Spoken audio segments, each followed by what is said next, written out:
এগুলো হচ্ছে ঢাকা শহরে হেঁচি শাক বলে। আমরা শাক তোলার জন্য আসছি নামার মধ্যে। আমি আসছি, আমার সাথে আরও 2-3 জন আছে। আমরা সবাই মিলে শাক তুলতে এসেছি। অথচ এগুলো হলো নাকি হেঁচি শাক।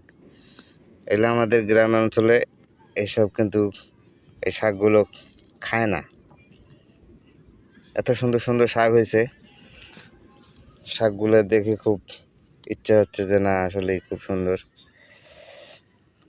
ওই যে আমার সাথে আরও 2 জন ওখানে আছে, শাক উঠাইতেছে। এই দেখেন আমরা হেঁচি শাক তুলতেছি 3 জনে মিলে। ঢাকা শহরে হেঁচি শাক এত সুন্দর স্বাদ, কার কার লাগবে খাবার মন চায় চলে আসেন। সুন্দর সুন্দর হেঁচি শাক আছে, সবাইরে খাওয়াবো পাক করে।